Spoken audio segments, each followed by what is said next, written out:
শুরুই করেছি, দেখো আমরা কোথা থেকে, আমরা শুরু করেছি মূলত অ্যামিনো অ্যাসিড থেকে। তোমরা সবাই জানো যে প্রোটিন কাকে বলে বলো তো? অ্যামিনো অ্যাসিডের পলিপেপটাইড চেনকে প্রোটিন বলে। তার মানে এই অ্যামিনো অ্যাসিডটা হইতেছে একদম একটা একক, এবং এই অ্যামিনো অ্যাসিডের অনেক তথ্য রয়েছে। অ্যামিনো অ্যাসিডের তথ্যের মধ্যে আমরা যদি প্রথমে দিকেই যেটা যাই, সেটা দেখো যে বিজ্ঞানী এমিল ফিশার যদি বলা হয় তাহলে এটার আবিষ্কারকের নাম কি? অ্যামিনো অ্যাসিডের বিজ্ঞানী এমিল ফিশার, এবং ফ্রান্স হফমিস্টার, বাট সবচেয়ে বেশি আছে এমিল ফিশার। কেন? এটা এনজাইমের সাথে নাম জড়িত। কার সাথে জড়িত? এনজাইমের সাথে। তাহলে এমিল ফিশার একসাথে অ্যামিনো অ্যাসিড এবং একসাথে কি করেছে বলতো? এনজাইম আবিষ্কারে ক্ষেত্রে উনি মূলত ভূমিকা পালন করেছেন।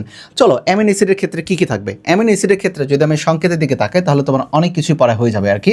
আচ্ছা, তোমাদের যে কাজটা হবে, আমি যেটা দাগাইছি প্রত্যেকটা লাইন অবশ্যই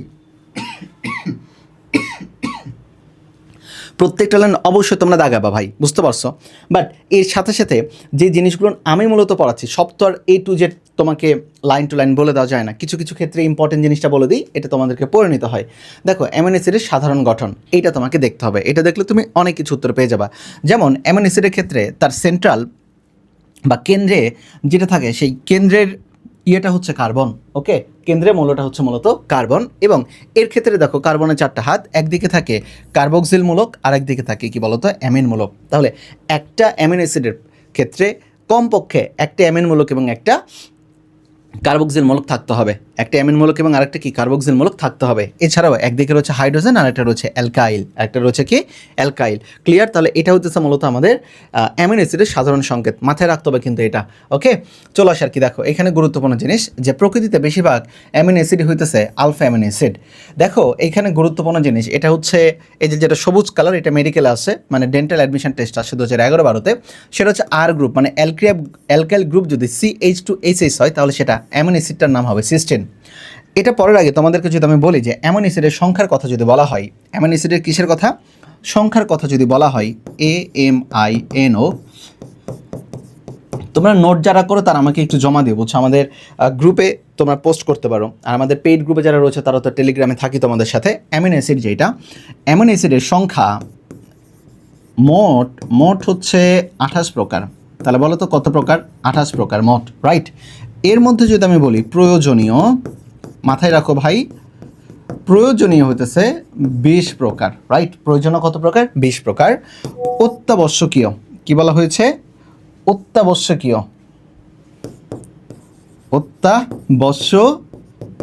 রাইট ভাই? অত্যাবশ্যকীয় ক্ষেত্রে পূর্ণবয়স্ক যদি হয় তাহলে 8 প্রকার পূর্ণবয়স্ক। ওকে, 8 প্রকার। আর যদি হয় অত্যাবশ্যকীয় ক্ষেত্রে 10টি, সেই ক্ষেত্রে হবে কি? শিশু। সেক্ষেত্রে হবে কি বলো তো? শিশু। তাহলে বলো ইন টোটাল কত প্রকার? 28 প্রকার। প্রয়োজনীয় কত প্রকার? 20 প্রকার। অত্যাবশ্যকীয় প্রাপ্তবয়স্কদের ক্ষেত্রে কয়টা হবে? 8টা। আর শিশুদের ক্ষেত্রে কয়টা হবে বলো তো? 10টা। এটা একটু মাথায় রাখতে হবে। এবং এদের অনেক ধরনের নাম থাকে।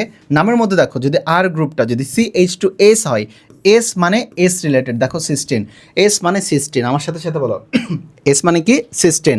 আরেকটা জিনিস দেখো CH2OH যদি হয় তখন সেটার নাম হচ্ছে সিরিন। দেখো তাহলে বলো CH2OH এটা সিরিন, আর CH2SH এটা হচ্ছে সিস্টেন। সিস্টেনে কিন্তু এস এর পরিমাণ বেশি, এই জন্য দেখো এখানে আমাদের রয়েছে SH, কি রয়েছে? এস রয়েছে, এই জন্য এটার নাম হচ্ছে সিস্টেন। মনে রাখার জন্য এস বেশি, সিস্টেন। আর CH2OH এখানে এস নাই, এই জন্য এটা হচ্ছে সিরিন। এখানে দেখো এক্সট্রা করে লিখেছি, যদি এই আর গ্রুপটা হাইড্রোজেন হয় তখন সেটার নাম হবে গ্লাইসিন, আর যদি আর গ্রুপটা CH3 হয় তখন সেটার নাম হবে কি? অ্যালানিন। তাহলে 4টা জিনিস কিন্তু মনে রাখতে হবে, 1, 2, 3 এবং 4। বুঝে গেছে ভাইয়েরা? অ্যামিনো অ্যাসিডের বৈশিষ্ট্য দেখো, এখানে আমি স্টার চিহ্ন দিয়ে রিডিং দিছে, মানে এটা তোমাকে পড়তে হবে। রিডিং চমৎকারভাবে পড়তে হবে আর কি, বুঝছো? এখান থেকে দিবে নিচের কোনটি অ্যামিনো অ্যাসিডের বৈশিষ্ট্য নয়। বাট এর মধ্যে যেটা গুরুত্বপূর্ণ জিনিস সেটা হচ্ছে এরা পানিতে দ্রবণীয়, কিন্তু অ্যালকোহলে কি বলতো? অদ্রবণীয়। এরা বর্ণহীন স্ফটিকাকার পদার্থ, উচ্চ গলনাঙ্ক বিশিষ্ট। গুরুত্বপূর্ণ জিনিস কি? গলনাঙ্ক বিশিষ্ট, উচ্চ গলনাঙ্ক বিশিষ্ট। মজার জিনিস হচ্ছে দেখো এইখানে অ্যাসিড এবং ক্ষার বিশিষ্ট অ্যামিনো অ্যাসিডের মূলককে জুইটার আয়ন বলা হয়। তাহলে জুইটার আয়নের ক্ষেত্রে 2 ধরনের থাকে আর কি, তাই না? একটা অ্যাসিড মূলক আর একটা কী মূলক বলো তো? ক্ষার মূলক।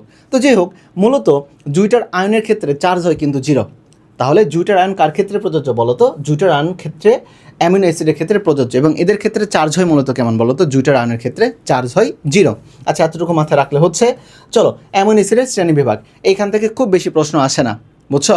খুব বেশি প্রশ্ন আসে না, বাট একটু দেখে নিই আর কি। অ্যামিনো অ্যাসিডের শ্রেণী বিভাগের মধ্যে দেখো লেখা রয়েছে অ্যালিফ্যাটিক, অ্যারোমেটিক এবং হেটারোসাইক্লিক।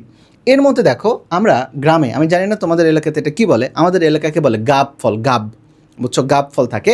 তো যেটা অ্যালিফ্যাটিক, অ্যালিফ্যাটিক মানে মনে রাখবো গাব, অ্যালিফ্যাটিক গাব। G for glycine, A for alanine, V for valine. Okay, তাহলে G A V, G for কি glycine, A for alanine, V for কি ভ্যালিন। তাহলে অ্যালিফ্যাটিক গাব, অ্যালিফ্যাটিক গাব, অ্যালিফ্যাটিক গাব। অ্যারোমেটিক, অ্যারোমেটিক আমরা দিই এফটি, এফটি মানে ফিচার্ড। যে কোনো জিনিসের ফিচারকে বলা হয় এফটি। এফ মানে কি? ফিনাইল অ্যালালিন আর টাইরোসিন, ফিনাইল অ্যালালিন আর টাইরোসিন। চলে আসো হেটারোসাইক্লিক। ভাই তোমরা একটা হরমোনের নাম পড়ে থাকবা, সেটা হচ্ছে প্যারাথাইরয়েড হরমোন। এইখান থেকে আছে প্যারাথাইরয়েড হরমোন। আবারও বলো, কোন থাইরয়েড হরমোন? Parathyroid hormone. তো যেটা হেটারোসাইক্লিক, এটা মনে রাখার জন্য আমি দিয়েছি প্যারাথাইরয়েড হরমোন, পিটিএইচ। পি মানে কি? প্রোলিন, টি মানে কি? ট্রিপ্টোফ্যান, এইচ মানে কি? হিস্টেরিন, পিটিএইচ। ওকে, এই জায়গাটাতে ডান। এখান থেকে যদি পারো রিডিং পড়লে পড়তে পারো, আদারওয়াইজ নাই। আচ্ছা, অলরেডি আমি বলেছি কতটি অ্যামাইনো অ্যাসিড বলো তো? 20টি অ্যামাইনো অ্যাসিড থাকে। কিন্তু যদি কখনো বলা হয় টোটাল সর্বমোট অ্যামাইনো অ্যাসিড কত প্রকার, সর্বমোট, তাহলে যদি কখন আমরা বলি সর্বমোট অ্যামাইনো অ্যাসিড কত প্রকার, 28 প্রকার। বোঝা গেছে? এর মধ্যে প্রয়োজনীয় কতটি বলো তো? প্রয়োজনীয় হচ্ছে 20টি। অত্যাবশ্যকীয় কতটা? 8টা। বাচ্চাদের জন্য কয়টা? 2টা। আচ্ছা, আমরা তো জানি অ্যামাইনো অ্যাসিড প্রোটিন তৈরি করে, বাট কোনো কোনো অ্যামাইনো অ্যাসিড রয়েছে যারা প্রোটিন তৈরি করে না। প্রোটিন বাদে অন্যান্য যেমন পদার্থ তৈরি করে, যেমন সেটা হতে পারে ইউরিয়া। ইউরিয়া তো আর মানে প্রোটিন না। তো যারা প্রোটিন তৈরি করে না তাদেরকে বলা হচ্ছে নন প্রোটিন অ্যামাইনো অ্যাসিড। তাদেরকে কী বলা হচ্ছে? Non protein amino acid. এই লাইনটা আমার খুবই প্রিয়। নন প্রোটিন অ্যামাইনো অ্যাসিডের মানে উদাহরণ হচ্ছে অর্নিথিন, সাইটোলিন, হেমোসেরিন। আবারও বলো কী কী? আবারও বলো কী কী এটা? অর্নিথিন, সাইটোলিন এবং হেমোসেরিন। আবারও বলো কি? অর্নিথিন, সাইটোলিন এবং হেমোসেরিন। এরা হইতেছে নন প্রোটিন অ্যামাইনো অ্যাসিড। কেন? এদের থেকে সরাসরি প্রোটিন তৈরি হয় না।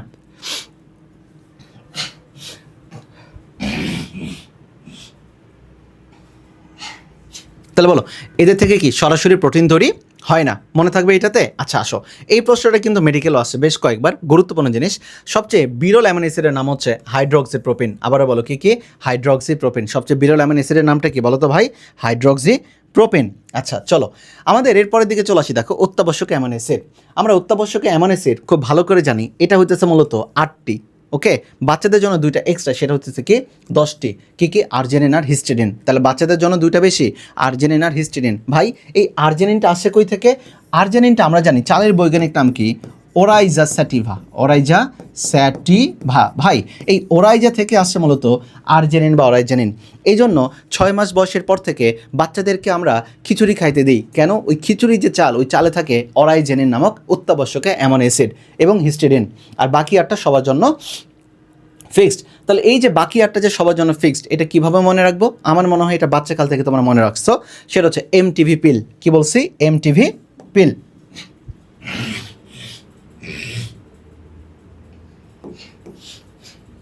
চলো দেখি তাহলে অত্যাবশ্যকীয় অ্যামিনো অ্যাসিড কি বলা হয়েছে বলো তো? অত্যাবশ্যকীয়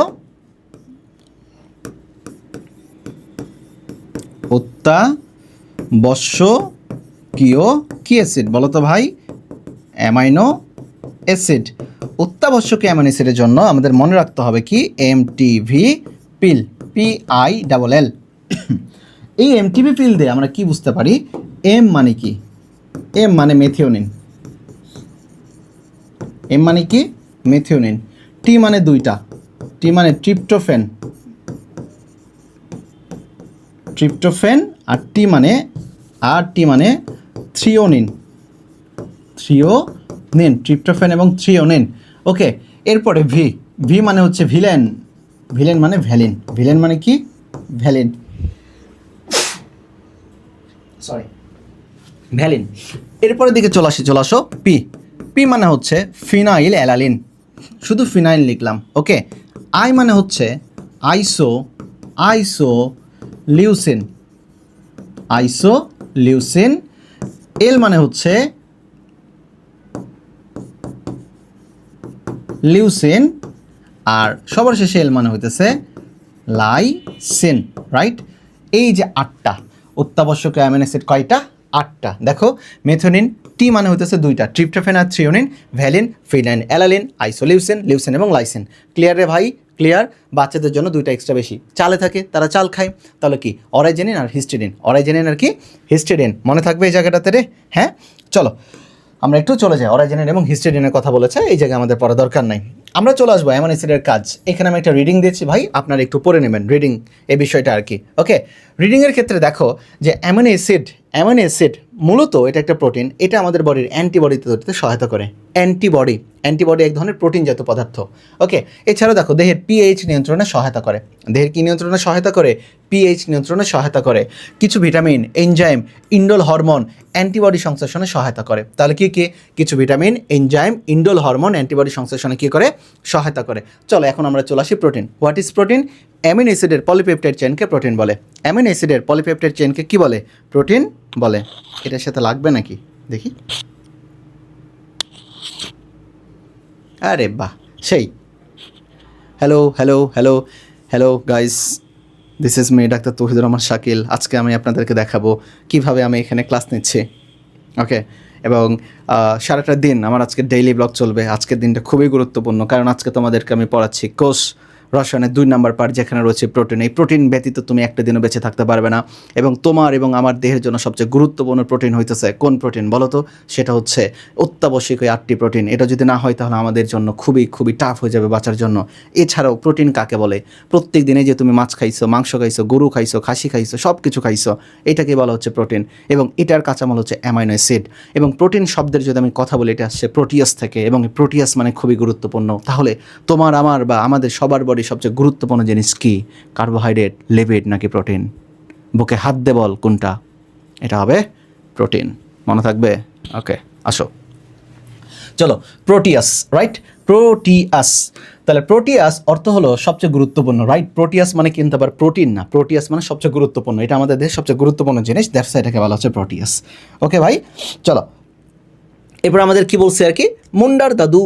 এই প্রোটিন শব্দটি সর্বপ্রথম ব্যবহার করেন কে? জি মুন্ডার দাদু। এখন চলে আসো, এখানে একটা কথা লেখা হচ্ছে প্রোটিন কাকে বলে, এটা আমি পড়াইলাম না। কথাটার মধ্যে দেখো, সেটা হচ্ছে ইনসুলিন। ভাই ইনসুলিনে ইন টোটাল 21টি অ্যামিনো অ্যাসিড থাকে। কেমনে? আমি তোমাদের একটু জাস্ট টুপ করে একটা ছোট্ট করে দেখাই দিই। ইনসুলিন, INSULIN, আমরা সবাই জানি ইনসুলিন হতেছে ডায়াবেটিস রোগীদের ক্ষেত্রে ব্যবহৃত একটা ঔষধ।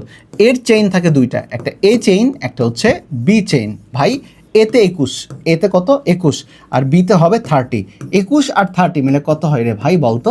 51টা। তাহলে বলো তো ইনসুলিনের অ্যামিনো অ্যাসিড কয়টা? 51টা। ইনসুলিনের চেইন কয়টা? 2টা, এতে 21, তাহলে বিতে কয়টা হবে? 30টা। সব মিলে 2টা মিলে কত হয়?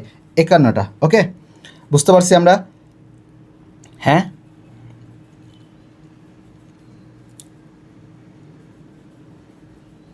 হ্যাঁ, ওয়ালাইকুম আসসালাম। ওকে,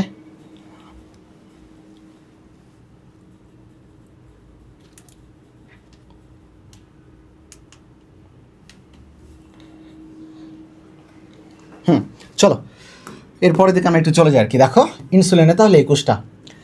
মনে রাখবা মূলত সব এনজাইমই কিন্তু প্রোটিন।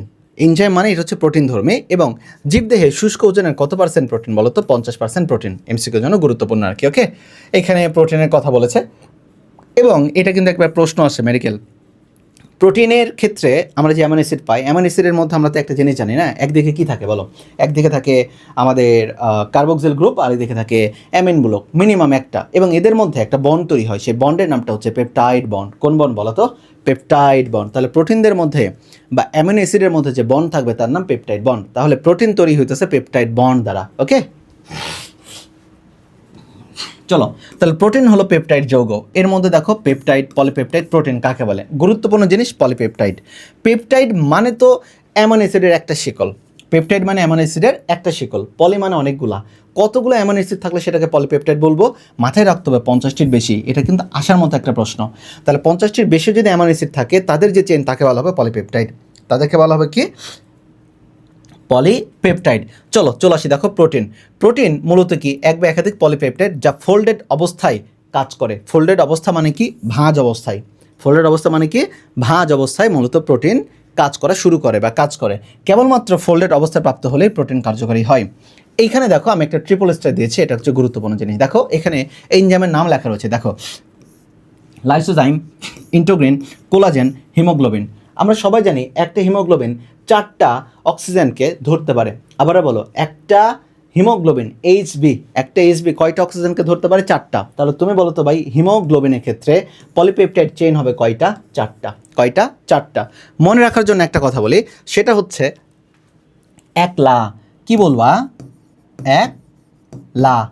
একলা মানে কি? একটা লা মানে লাইসোজাইম, লাইসোজাইম। তাহলে একলা। তাহলে লাইসোজাইমের জন্য কয়টা পলিপেপটাইড চেইন? একটা। ওকে, এরপরে দেখো লেখা হচ্ছে টু ইন। আমরা বলি না দুয়ের ইংরেজি কি? টু ইন বলি না, টু ইন। দেখো টু ইন, টু মানে কি? 2, ইন মানে কি? ইন্টোগ্রিন। ইন মানে কি? ইন্টোগ্রিন। চলে আসো, 3 পলিপেপটাইড হলে সেটার নাম কি? কোলাজেন। 3 পলিপেপটাইড হলে সেটার নাম কি? কোলাজেন। দেখো 4টার মধ্যে 3টা বের করে ফেলছি। একলা, যদি তোর ডাক শোনো কেউ না আসে তবে একলা চলে রে। একলা মানে একটা হইলে লাইসোজাইম, 2 ইন 2টা হইলে কি? ইন্টোগ্রিন, 4টা হইলে হিমোগ্লোবিন, রাইট? আর যদি 3টা হয় তাহলে কোলাজেন। 3টা হইলে কি বলো তো? কোলাজেন। মনে থাকবে এই জায়গাটাতে? ওকে, ভেরি গুড। ইয়েস হৃদয়, কার্বোহাইড্রেট হচ্ছে 50 থেকে 80% শুষ্ক আর প্রোটিন হচ্ছে 50%। হ্যাঁ, অ্যাবসলিউট রাইট, অ্যাবসলিউট রাইট। চলো, প্রোটিনের বৈশিষ্ট্য এইখান থেকে দেখো আমি 2 স্টার দিয়েছি, মানে এখান থেকে প্রশ্ন আসার সম্ভাবনা বেশি। কিভাবে? নিচের কোনটি প্রোটিনের বৈশিষ্ট্য নয়, নিচের কোনটি অ্যামিনো অ্যাসিডের বৈশিষ্ট্য নয়, এই জায়গাগুলো দেখতে হবে। মনে রাখতে হবে প্রোটিন হচ্ছে কলের জাতীয়। কোন ধরনের? কলের ধরনের। এছাড়াও অ্যামাইনো অ্যাসিড, অর্থাৎ অ্যাসিড প্রয়োগ করলে অ্যামাইনো অ্যাসিড না, অ্যাসিড প্রয়োগ করলে মূলত দেখো প্রোটিন তঞ্চিত হয়, মানে জমাট বাঁধে, এতে আণবিক গঠন পরিবর্তিত হয়, বাফার দ্রবণ হিসেবে কাজ করতে পারে। প্রোটিনের মনোমার অ্যামিনো অ্যাসিডের ক্ষারীয় গ্রুপ এবং অম্লীয় গ্রুপ, যেটা কার্বক্সিল থাকে, একই সাথে ক্ষারীয় এবং অম্লীয় থাকে বলে এই জন্য এটাকে বলা হয় অ্যাম্ফোটেরিক। ভাই অ্যাম্ফো মানে কি? উভচর। প্রোটিন একটা ক্ষারীয় মূলক থাকে, ক্ষারীয় মূলক হচ্ছে অ্যামিন মূলক। ক্ষারীয় মূলক কোনটা? অ্যামিন মূলক। আর অম্লীয় মূলক কোনটা বলো তো? কার্বক্সিল মূলক। যেহেতু একসাথে 2টা থাকে এই জন্য এটাকে বলা হয় অ্যাম্ফোটেরিক। প্রোটিনের শ্রেণীবিভাগ এখানে একটু পড়ে ফেলবা। কোলার একটা কোষে 3000 ধরনের প্রোটিন থাকতে পারে। মানুষের দেহে প্রায় 1 লক্ষ ধরনের প্রোটিন থাকতে পারে, কিন্তু মানুষের প্রোটিন আর আমাদের প্রোটিন কিছুটা আলাদা। চলে আসি প্রোটিনের বিভিন্ন শ্রেণীবিভাগ। একটা ভাগ করা রয়েছে দেখো, গাঠনিক, এবং আরেকটা লেখা রয়েছে কই গেল? গাঠনিক, কার্যকারী প্রোটিন। গাঠনিক এবং কার্যকারী প্রোটিন। দেখো সবুজ কালার যেটা দেওয়া আছে, তার মানে তোমাকে মাথায় রাখতে হবে এটা মেডিকেলে আসছে, এটা মেডিকেলে আসছে। ওকে, গাঠনিক যদি দেওয়া থাকে তাহলে এটা মেডিকেলে আসছে। ওকে,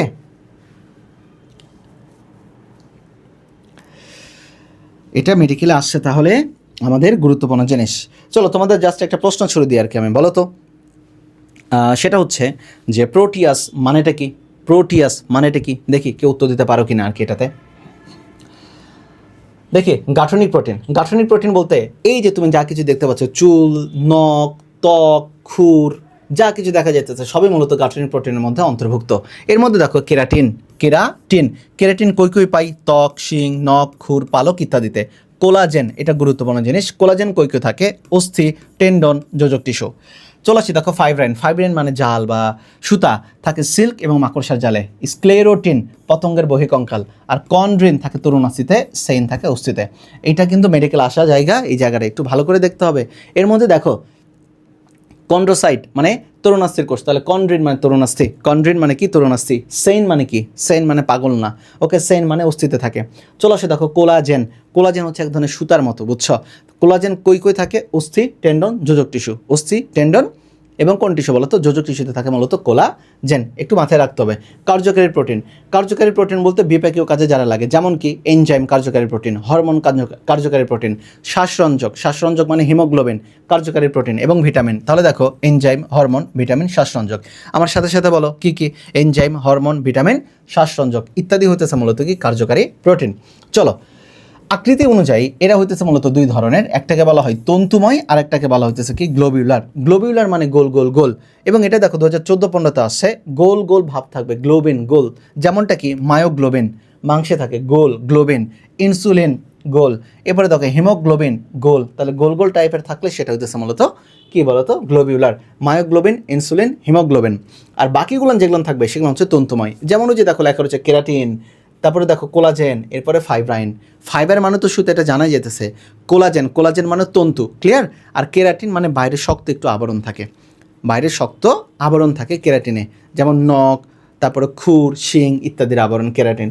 চলো, গঠন অনুসারে মূলত শ্রেণী বিভাগ 4 প্রকার। সরাসরি প্রশ্ন আসবে যে গঠন অনুসারে অ্যামিনো অ্যাসিড কত ধরনের, গঠন অনুসারে যদি বলা হয় প্রোটিন কত ধরনের বা অ্যামিনো অ্যাসিড কত ধরনের, অ্যামিনো অ্যাসিড না বলে প্রোটিন বলা উচিত, কত ধরনের সেটা হবে 4 ধরনের। যেমন কি প্রাইমারি, সেকেন্ডারি, টারশিয়ারি এবং কি লেখা রয়েছে কোয়াটারনারি। প্রাইমারি, সেকেন্ডারি, টারশিয়ারি এবং কি কোয়াটারনারি, রাইট। দেখো এই জায়গাতে দেওয়া রয়েছে, এটা এখন আসল জায়গাতে চলে আসো, সে বিখ্যাত জায়গা। ওকে, সেটা হইতেছে যে ভৌত রাসায়নিক গুণাবলী এবং দ্রবণীয়তার উপর ভিত্তি করে সরল প্রোটিনকে ভাগ করা হয়েছে 7 ভাগে। তাহলে এই প্রশ্নটা যে এতবার আসছে, তাহলে সরল প্রোটিনকে দ্রবণীয়তার উপরে ভিত্তি করে ভাগ করা হয়েছে কত ভাগে? 7 ভাগে। ওকে, এর মধ্যে অ্যালবুমিন এবং গ্লোবিউলিন, ভাই অ্যালবুমিন এবং গ্লোবিউলিন এরা শুধুমাত্র তাপে জমাট বাঁধে। তাহলে বলো তো, যদি বলা হয় তাপে জমাট বাঁধে কারা? তাপে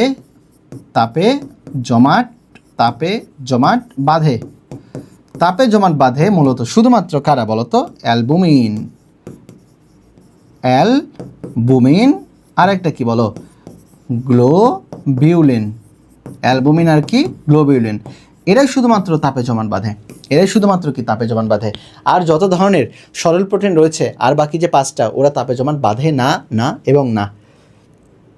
চলো যাই এইখান থেকে প্রশ্ন কঠিন করলে করা যাবে, প্রশ্ন সত্যি কঠিন করলে করা যাবে, বাট খুব অ্যাটিপিক্যাল প্রশ্ন এখন পর্যন্ত আসে নাই। মেডিকেলে, ভার্সিটিতে আসে, বাট তারপর আমরা একটু দেখে রাখি। দেখো অ্যালবুমিনে যদি কথায় যাই, ভাই অ্যালবুমিন মানে তো আমরা একটা জিনিস জানি, এটা হইতেছে মানে ডিমের যে সাদা অংশ, এটা পানিতে দ্রবীভূত হয়ে যায়, তাপ দিলে জমাট বাঁধে। উদাহরণ কি? Serum albumin.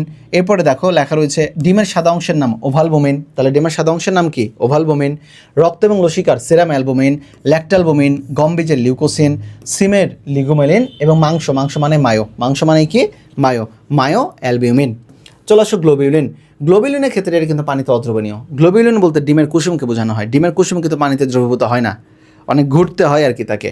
ওকে, এবং লঘু লবণ দ্রবণীয়, তাপে এরা জমাট বাঁধে, গুরুত্বপূর্ণ জিনিস। বাট এদের উদাহরণগুলো না দেখো, পাট, শন, তুলা ইত্যাদিতে এন্ডেস্টিন, মটর বীজে লিগুলিন, চীনাবাদাম চিনচিন, ওকে এরাচিন, আলু মানে টিউবার, আলুতে কি থাকে? টিউবেরিন, ওকে ইত্যাদি গ্লোবিউলিনের উদাহরণ। এটা একটু দেখতে হবে, কারণ দেখো এটা নিয়ে আমার একটা ভিডিও রয়েছে, কিন্তু আজকের এই ভিডিওতে তোমাদের যদি শুধুমাত্র ওই টেকনিক শেখাতে চাই, তাহলে দেখবা যে পুরা রাতি পার হয়ে যাবে আর কি। 15-20 মিনিট শুধু এই টেকনিকে চলে যাবে। আমার এই চ্যানেলে জাস্ট শুধু সরল প্রোটিনের শ্রেণী বিভাগ, এটাতে সার্চ দিতেও পেয়ে যাবে আর কি, 14 মিনিটের একটা ভিডিও, মনে রাখার আরও সহজ কৌশল। চলো আসি, দেখো গ্লুটেলিন এরা তো তাপে জমাট বাঁধবে না। গুরুত্বপূর্ণ জিনিস, এখান থেকে প্রশ্ন আসে বেশি। গমের গ্লুটেলিন আর চালের অরাইজেনিন এর উদাহরণ।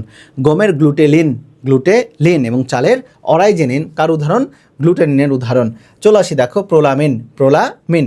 এই প্রোলামিনের এখানে একটা স্টার চিহ্ন দেওয়া, আমার খুবই ফেভারিট জায়গা হতেছে প্রোলামিন। ভাই এটা পানি এবং 100% অ্যালকোহলে অদ্রবণীয়। কি এরা অদ্রবণীয়, কিন্তু ভেজাল অ্যালকোহল মানে 70-80% অ্যালকোহলে কিন্তু এরা দ্রবণীয়, ক্লিয়ার। উদাহরণ কি হতে পারে আর কি, দেখো তো, ভুট্টার জেইন, গম এবং রাইয়ের গ্লিয়াডিন, জব এবং বার্লির হার্ডিন। ওকে, এরা শুধু বীজে থাকে, প্রোলামিন তাপে জমাট বাঁধে না। প্রোলামিন তাপে কি বাঁধে না ভাই? জমাট বাঁধে না। প্রোলামিন তাপে জমাট বাঁধে না। তাহলে বলো, এদের মধ্যে দ্রবণীয়তার ভিত্তিতে যদি কথা বলি, 100% অ্যালকোহলে তারা অদ্রবণীয়, বাট ভেজাল অ্যালকোহলে তারা দ্রবণীয়। উদাহরণ কি? ভুট্টার জেইন, এটা একমাত্র উল্লেখযোগ্য বৈশিষ্ট্য তাদের, 100-এ অদ্রবণীয় আর ভেজালে দ্রবণীয়। ভুট্টার জেইন, গম এবং রাইয়ের গ্লিয়াডিন, জব এবং বার্লির কি বলতো? হার্ডিন। রাইট, এটা একটু মাথায় রাখতে হবে, প্রোলামিন। চলো আসো হিস্টোন, এখান থেকে মেডিকেলের প্রশ্ন আসে। হিস্টোন পানিতে দ্রবণীয়, আমরা জানি এরা তাপে জমাট বাঁধে না। এবং দেখো গুরুত্বপূর্ণ জিনিস, এটার নামের শেষে দেখো থাকে কোথায়? নিউক্লিওহিস্টোনে। আসো আরেকটা আমার ফেভারিট জিনিস, সেটার নাম হচ্ছে প্রোটামিন হচ্ছে সবচেয়ে ক্ষুদ্র প্রোটিন। এরা তাপে জমাট বাঁধে না, আমি জানি তাপে জমাট বাঁধে না। এবং মাছের শুক্রাণুতে সালমিন নামক প্রোটামিন থাকে। তাহলে মাছের শুক্রাণুতে কোন ধরনের প্রোটামিন থাকে? সালমিন নামক প্রোটামিন থাকে। স্ক্লেরোপ্রোটিন, ওই যে নখ, শিং, খুর, চুল ইত্যাদিতে থাকে। চামড়ায় কি থাকে? কোলাজেন। হাড়ে থাকে কি? টেন্ডন ইত্যাদি জাতীয় এটার উদাহরণ। বাট সবচেয়ে গুরুত্বপূর্ণ জিনিস আমি বলবো, প্রোটামিন পড়বা ভাই, এরপরে ভাই পড়বা হইতেছে প্রোলামিন, প্রোটামিন এবং প্রোলামিন, রাইট? এই দুইটা মিস করা যাবে না, দুইটা মিস করা যাবে না। এরপরে দেখবা গ্লুটেলিন। তাহলে এই 7টার মধ্যে এই 3টা দেখবো। আর এই যে দেখো লেখা হচ্ছে স্ক্লেরোপ্রোটিন। স্ক্লেরোপ্রোটিন মানে কি? বাইরে শক্ত কোনো কিছু আবরণ, মানে অলরেডি 7টার মধ্যে 4টা তোমার ইজিলি পড়া হয়েছে, আর বাকি 3টা একটু দেখতে হবে মনোযোগ সহকারে। ওকে, মাছে থাকে স্যালমিন। ওকে, মাছে থাকে স্যালমিন। যুগ্ম জাস্ট একটু দেখে নেবা লিপোপ্রোটিন কী কী রয়েছে, তেমন কোনো কিছু নাই এটাতে। মেটালোপ্রোটিন, ফসফোপ্রোটিন, ওকে, ফ্ল্যাভোপ্রোটিন, উদ্ভূত প্রোটিন। এই জায়গায় আবার একটু গুরুত্বপূর্ণ জিনিস রয়েছে। উদ্ভূত মানে ডিরাইভড, এক্সট্রা কোনো কিছু তৈরি হয় আর কি। এই সকল প্রোটিন প্রকৃতিতে মুক্ত অবস্থায় থাকে না, তাপের প্রভাবে বা এনজাইম ইত্যাদি ক্রিয়া বিক্রিয়া বা কৃত্রিম উপায়ে তৈরি করা হয়। উদাহরণ চলে আসো, উদ্ভূত প্রোটিন কী কী উদাহরণ? Peptide, Proteus, peptone, fibrin. যেমন মায়োসিন থেকে মায়োসান তৈরি হয় এবং অ্যালবুমিন থেকে তৈরি হয় অ্যালবোসান না অ্যালবোমাস। তাহলে দেখো তো উদ্ভূত প্রোটিনের ক্ষেত্রে কী আসছে বলো তো? মায়োসিন থেকে তৈরি হবে মায়োসান, আর অ্যালবুমিন থেকে তৈরি হবে অ্যালবোমাস, রাইট? চলো আসি দেখো প্রথম শ্রেণীর প্রোটিন। ওই যে আমরা বলেছি না অত্যাবশ্যক অ্যামিনো অ্যাসিড 8টা, ওই 8টা যে সকল খাবারে থাকবে তারা প্রথম শ্রেণীর, রাইট? স্পেশালি প্রাণীজ আমিষকে বলা হয় প্রথম শ্রেণীর, আর দ্বিতীয় শ্রেণীর মানে 8টার মধ্যে কোনো না কোনো জিনিস মিসিং যাবে আর কি। এবং একটা জিনিসের ক্ষেত্রে খেয়াল করো, এদের ক্ষেত্রে এরা হয় মূলত উদ্ভিজ আমিষ। তাহলে চলো প্রথম শ্রেণীর প্রাণীজ আমিষের মধ্যে মাছ, মাংস, ডিম, দুধ, বাদাম আর সয়াবিন। বাদাম সয়াবিন উদ্ভিজ উপাদান হওয়া সত্ত্বেও এরা প্রথম শ্রেণীর মধ্যে পড়বে। আর দ্বিতীয় শ্রেণীর সামান্য কিছু ব্যতিক্রম ছাড়া সকল উদ্ভিজ প্রোটিন। তাহলে দেখো সকল উদ্ভিজ প্রোটিন পড়বে দ্বিতীয় শ্রেণীতে, ব্যতিক্রম বাদাম আর সয়াবিন, এরা উদ্ভিজ হওয়া সত্ত্বেও এরা হচ্ছে প্রথম শ্রেণীর মূলত প্রোটিনের মধ্যে পড়বে। এখানে একটা ছক দেখে নিব। প্রোটিনের কাজ মাস্ট বি পড়বো ভাই, মাস্ট বি পড়বো। এর মধ্যে একটা কথা বলি দেখো, এনজাইম হিসাবে জীবদেহের ক্রিয়া বিক্রিয়ায় সবচেয়ে গুরুত্বপূর্ণ ভূমিকা পালন করে রুবিস্কো। এই রুবিস্কো এনজাইম তুমি কোথায় পাবা জানো? C3 চক্রের ভিতরে পাবা, মানে ক্যালভিন চক্রের ভিতরে পাবা। কোন চক্রের ভিতরে পাবা? ক্যালভিন চক্রের ভিতরে পাবা, যেটা কিনা উদ্ভিদ সারিতত্ত্বে। এই পৃথিবীতে সবচেয়ে গুরুত্বপূর্ণ এনজাইমের নাম রুবিস্কো। আমার সাথে বলো সবচেয়ে গুরুত্বপূর্ণ এনজাইমের নামটা কি? রুবিস্কো। ওকে, চলো আসো দেহের প্রয়োজনীয় হরমোন উৎপাদন এখানে কাজ করে ইনসুলিন। ইনসুলিনের বলো তো এখানে একটু কমেন্টসে জানো তো, ইনসুলিনের অ্যামিনো অ্যাসিডের সংখ্যা কতটা? 21টা, 30টা নাকি 51টা? দেখি উত্তরটা কে দেয় আর কি এটাতে। এছাড়াও দেখো মূলত প্রোটিন মানে আমাদের বডিতে অ্যান্টিবডি হিসেবে কাজ করবে, মানে প্রোটিন ডিফেন্সিভ অ্যান্টিবডি হিসেবে কাজ করে, পিগমেন্ট হিসেবে কাজ করে, যেমন রোডোপসিন। এই যে আমাদের দৃষ্টির শক্তি আছে না, হ্যাঁ, আইডোপসিন, রোডোপসিন ইত্যাদি ইত্যাদি দেখতে সহায়তা করে। ইন্টারফেরন আমার প্রিয় একটা গ্লাইকোপ্রোটিন, মানে প্রিয় একটা রাসায়নিক উপাদানের নাম। ইন্টারফেরন সরাসরি দুটো জিনিসকে অ্যাটাক মারবে, একটা হচ্ছে ভাইরাস এবং একটা হচ্ছে ক্যান্সার কোষ। আবারও বলো কাকে কাকে? ভাইরাস এবং ক্যান্সার। বলো তো এটি কাকে দেওয়া হচ্ছে? ভাইরাসকে অ্যাটাক করে, আর একটা দেখো ক্যান্সারকে অ্যাটাক করে। তাহলে ইন্টারফেরন সরাসরি অ্যাটাক করে ভাইরাস এবং ক্যান্সারকে। 1 গ্রাম প্রোটিন জারণে 4.1 কিলো ক্যালোরি শক্তি উৎপাদন হয়। 4.1 কিলো ক্যালোরি কি উৎপাদন হয় বলো তো? শক্তি উৎপাদন হয়। আচ্ছা 51টা, ভেরি গুড। মাহবুব বলেছে, হৃদয় বলেছে 51টা, অ্যাবসলিউট রাইট। নিঝুম বলেছে 51টা, হ্যাঁ 51টা। সময় এভাবে বলেছে 51টা। বাবারে, আমি তো ভাবি না যে তোমরা এতক্ষণ এত রাত পর্যন্ত ক্লাস করবা। ভাবছিলাম যে চলে যাবো আর কি তোমরা সবাই। চলো, জীবদেহে প্রোটিনের ভূমিকা এনজাইম হিসাবে ক্ষতপূরণ, ক্ষয়পূরণ, বৃদ্ধি, গাঠন ইত্যাদি ইত্যাদি ইত্যাদি। এর মধ্যে একটা গুরুত্বপূর্ণ জিনিস রয়েছে ব্যথানাশক হিসাবে। মস্তিষ্কে উৎপন্ন এন্ডোরফিন ব্যথানাশক হিসাবে কাজ করে। ঘুম আনয়নে এস ফ্যাক্টর কাজ করে। এস ফ্যাক্টর মানে স্লিপিং ফ্যাক্টর, এস ফ্যাক্টর মানে কি? Sleeping factor. আর এন্ডোরফিন কি আমাদের বলো তো? ব্যথানাশক হিসাবে কাজ করে। প্রোটিনের প্রকার রিডিং দেখে নেবে একটা। খাদ্য তালিকায় প্রোটিন তেমন নাই কিছু, পড়ানো শেষ। এখানে আদর্শ খাবার বলতে আমরা মূলত ডিম এবং দুধকে বোঝাই, বোঝাই আদর্শ খাবারকে। আচ্ছা, এই জায়গায় একটা গুরুত্বপূর্ণ একটা ছক, এই ছক থেকে মাঝে মধ্যে হয়তো বা প্রশ্ন আসে, বুঝছো? মাঝে মধ্যে আসে, বাট যদি অ্যাটিপিক্যাল প্রশ্ন আসে তাহলে এখান থেকে পারা মুশকিল, কারণ এই ছক পড়া সত্যি খুবই টাফ, বাস্তবসম্মত না। তারপরে এখানে 2-1টা লাইন আমরা একটু দেখতে পারি। মাংসে ট্রিপ্টোফ্যান আদর্শ মাত্রার চেয়ে কম, ডালে মেথিওনিন ও ট্রিপ্টোফ্যান আদর্শ মাত্রার চেয়ে কম। কাজে মাছ মাংস প্রকৃত আদর্শ প্রোটিন নয়, ডালের প্রোটিন আরও নিম্নমানের। তাহলে বলো তো মাছ মাংসে কার মাত্রা আদর্শ মাত্রার চেয়ে কম? ট্রিপ্টোফ্যান। এটা একটু পড়তে পারো, ট্রিপ্টোফ্যান। চলো এখানে কত কি আছে? উন্নত দেশগুলোতে ক্যালোরি 40% আসে প্রোটিন থেকে, উন্নয়নশীল দেশে আসে 23% প্রাণীজ আমিষ থেকে আর কি। ওকে, এবং গবাদি পশুর প্রায় 1/4 ভোগ করে উত্তর আমেরিকা, মানে যুক্তরাষ্ট্র এবং কানাডা। সারা গরু ছাগল সব কিছু খেয়ে নেয়। এই ছকটা একটু দেখবা, বাট এর মধ্যে 1 2 3 এই পয়েন্টগুলো একটু দেখবা। সবচেয়ে গুরুত্বপূর্ণ জিনিস, গর্ভবতী মা বা প্রসূতি মহিলার প্রত্যেক দিনের মিনিমাম কতটুকু রিকোয়ারমেন্ট প্রোটিনের? সবচেয়ে বেশি 71 গ্রাম। কত গ্রাম বলো তো? 71 গ্রাম। ওকে, আর 5 বছর বয়স পর্যন্ত শিশুর প্রত্যেক দিন কতটুকু দরকার? 10 গ্রাম। 10 গ্রাম। তাহলে আমাদের মূলত এখানে কি শেষ হয়ে গেল বলো?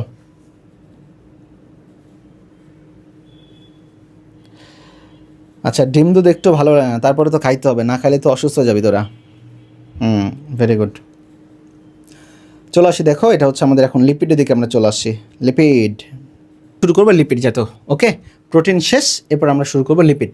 লিপিডের থেকে আমার সবচেয়ে প্রিয় যে প্রশ্ন সেটা হচ্ছে লিপিড প্রোফাইল। আমরা পড়াশোনা করতে পারি আর কি। ওকে, লিপিড প্রোফাইলের এদিকে একটু চলে যায় আর কি। আমাদের যেই গুরুত্বপূর্ণ জিনিস সেটা হচ্ছে লিপিড প্রোফাইল। বাট তার আগে আমরা একটু জানবো তেল এবং চর্বি নিয়ে। তেল এবং চর্বি নিয়ে, তেল এবং চর্বির মধ্যবর্তী টেম্পারেচার হচ্ছে 20 ডিগ্রি সেলসিয়াস। এটা সহজ জিনিস, যদি 20 ডিগ্রি সেলসিয়াস তাপমাত্রায় যদি সেটা তরল থাকে তাহলে সেটা তেল, আর যদি কঠিন থাকে তাহলে সেটা চর্বি।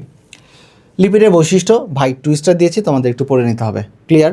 বাট এর মধ্যে একটা গুরুত্বপূর্ণ জিনিস দেখো, সেটা হইতেছে লিপিড পানিতে অদ্রবণীয়, কিন্তু এরা ether, alcohol, benzene, chloroform, acetone, petroleum ইত্যাদিতে কি বলতো দ্রবণীয়।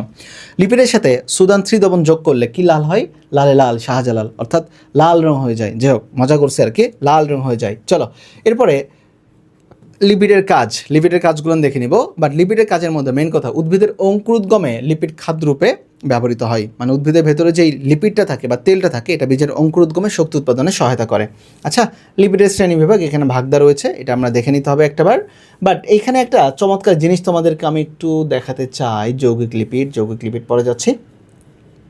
রাসায়নিক গঠন প্রকৃতি অনুসারে লিপিড প্রধানত 3 ধরনের, যেমন বলেছে সরল লিপিড, যৌগিক লিপিড, উদ্ভূত বা উৎপাদিত লিপিড। এখন সরল লিপিডের মধ্যে কি? চর্বি, তেল, মোম। যৌগিকের মধ্যে দেখো দুইটা একসাথে থাকবে, ফসফোলিপিড, গ্লাইকোলিপিড, সালফোলিপিড। আর উদ্ভূত বা উৎপাদিতর মধ্যে দেখো স্টেরয়েড, টারপিনস এবং রাবার। দেখো আণবিক গঠন অনুযায়ী লিপিড প্রধানত 5 প্রকার। এইখানে আমার একটা প্রশ্ন আছে, এই লাইনটা সরাসরি পরীক্ষাতে তুলে দেয়। আণবিক গঠন অনুযায়ী লিপিড প্রধানত কয় প্রকার? 5 প্রকার। এইটা সরাসরি প্রশ্ন আসে। কি কি ভাই? Neutral lipid, phospholipid, glycolipid, terpenoids, মম। তাহলে সরাসরি যদি বলে আণবিক গঠন অনুসারে লিপিড প্রধানত কত প্রকার? উত্তর হবে 5 এবং 5 প্রকার। চলো সরল লিপিডের কথা বলি। সরল লিপিডের মধ্যে এখানে মূলত আসে স্নেহদ্রব্য মানে তেল, চর্বি, এবং আরেকটা আসছে সেটা হচ্ছে মম হয়তো ওই পেজের দিকে আসছে। তাহলে দেখো চর্বি এবং তেলের মধ্যে মেইন ডিফারেন্স কত ডিগ্রি তাপমাত্রার ডিফারেন্স হচ্ছে 20 ডিগ্রি তাপমাত্রার। 20 ডিগ্রিতে যদি এরা তরল থাকে তাহলে তেল, কঠিন থাকলে সেটা চর্বি। এবং বলতো তেল আর চর্বির মধ্যে কোনটা আমাদের দেহের জন্য খারাপ হইতেছে? চর্বি। মনে রাখবা, যারা আনস্যাচুরেটেড আর যারা স্যাচুরেটেড, এদের মধ্যে খারাপটা হইতেছে স্যাচুরেটেড মানে সম্পৃক্ত ফ্যাটি অ্যাসিড। তাহলে ফ্যাট যেহেতু খারাপ, তার মানে এটা হইতেছে স্যাচুরেটেড ফ্যাটি অ্যাসিড। আর তেল, স্পেশালি সয়াবিন তেল কিন্তু অনেক ভালো, তাই না? এটা হইতেছে অসম্পৃক্ত বা আনস্যাচুরেটেড ফ্যাটি অ্যাসিড। এটা আমাদের কিন্তু কি দেহের জন্য ভালো। চলো তেল এবং চর্বির মধ্যে পার্থক্য দেওয়া হয়ে গেছে।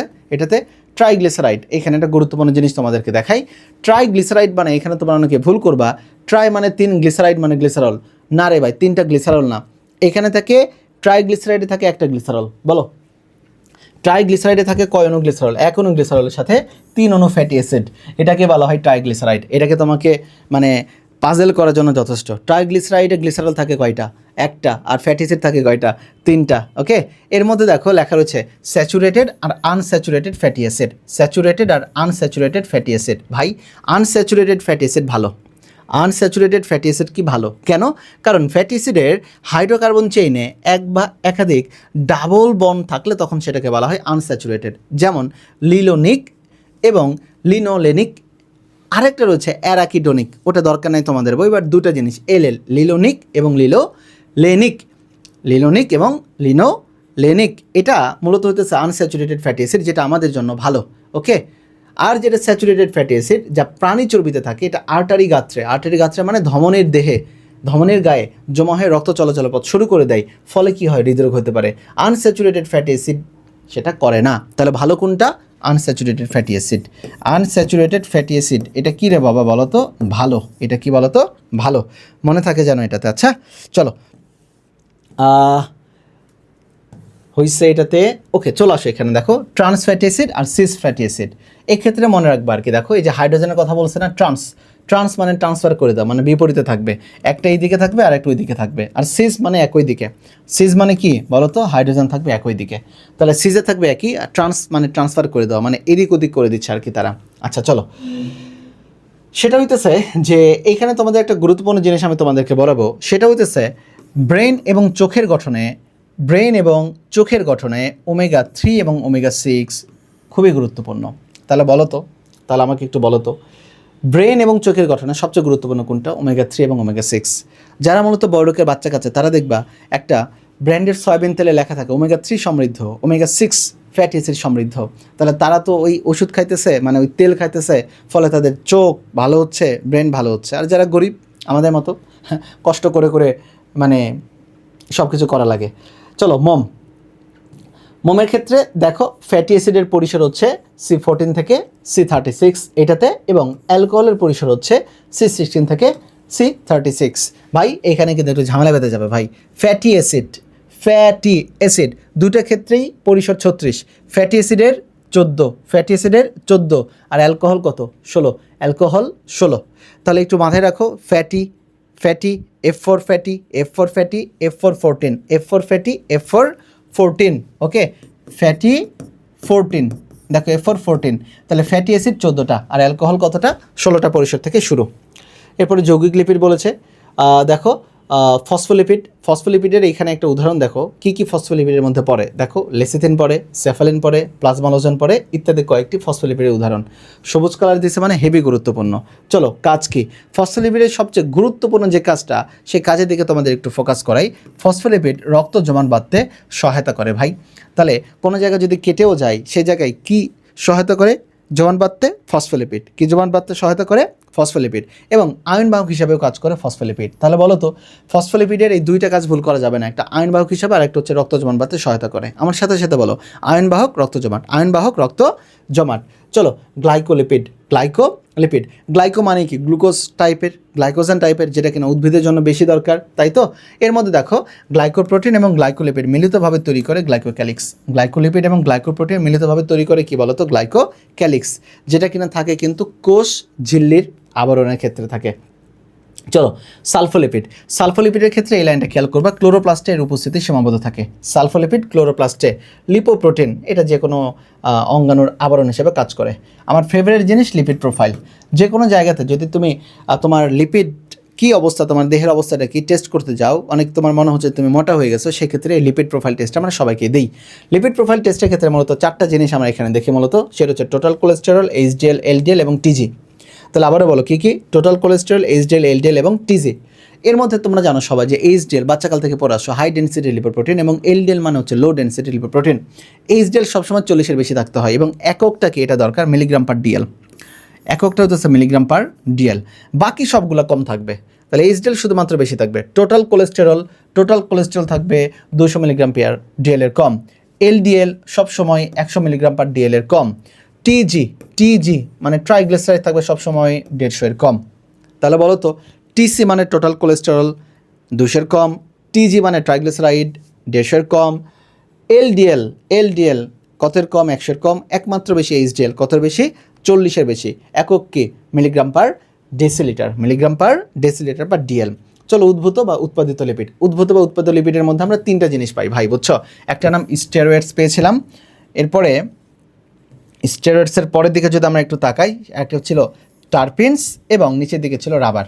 তাহলে এই তিনটা ছিল আমাদের মূলত কি বলতো? 3টা ছিল আমাদের ক্ষেত্রে উদ্ভূত বা উৎপাদিত লিপিড। এর মধ্যে দেখো যে সকল যৌগ আইসোপ্রিন এককের পলিমার, কি এককের? আইসোপ্রিন C5H8 পলিমার দ্বারা গঠিত, তাদেরকে টারপিনয়েডস বলে। আইসোপ্রিন হলো 5 কার্বন বিশিষ্ট যৌগ, এই যে C5H8। তাহলে এই প্রশ্নটা আসতে পারে যে আইসোপ্রিন এটার সংকেতটা কি?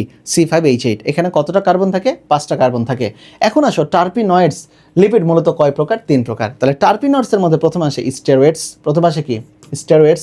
এরপরের দিকে আমরা যদি চাই, তাহলে দেখো আসবে হইতেছে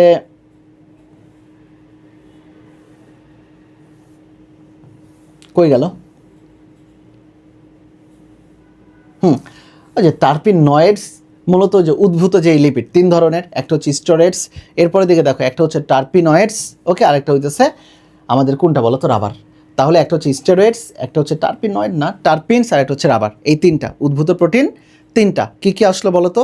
উদ্ভূত লিপিড তিনটা, সরি উদ্ভূত আজকে একটু ফাস্ট বলতে যাচ্ছি, আমার খুবই তাড়া আছে, বুঝছো, এই জন্য একটু ফাস্ট বলতেছি, যে একটা স্লিপ অফ টাং হয়ে যাচ্ছে, সরি ফর দ্যাট। তাহলে দেখো উদ্ভূত লিপিড যেটা,